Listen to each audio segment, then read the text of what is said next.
So a man named Plato had imprisoned some men in a cave. He tied them up so that all they could see was the wall in front of them.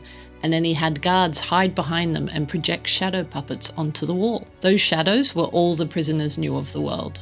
One of the guards, Terry, took his shadow puppets very seriously. He saw them as a way to not just entertain but also teach the prisoners. He was currently performing an epic saga about a duck and his nemesis, the snake, that was actually about forgiveness. It had been running for 6 months and tonight was the exciting finale. But that morning, one of the prisoners, Brian, escaped. Terry was devastated. Brian had loved Terry's plays. He couldn't wait one more day to see the end of the play. Did Terry's work mean nothing? But another guard said, what if your bit last night about the caterpillar becoming a butterfly actually inspired Brian to escape?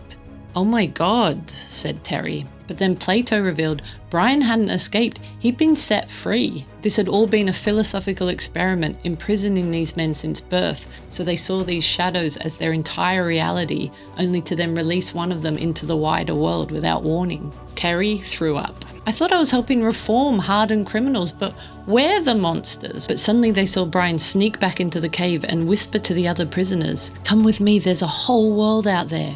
These shadows are just a crappy imitation of the real thing.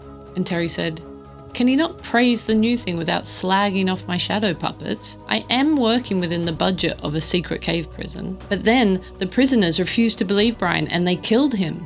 And Plato said, it is as I expected.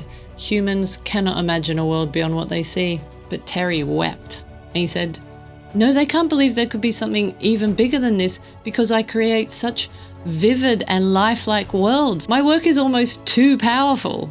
And that night he performed the hell out of his shadow puppet play. The prisoners would have given it a standing ovation if they weren't chained up. It even gave Terry the confidence to apply for Arts Council funding for his next play. But when he said in his application that his work had inspired cave prisoners to murder, they didn't understand.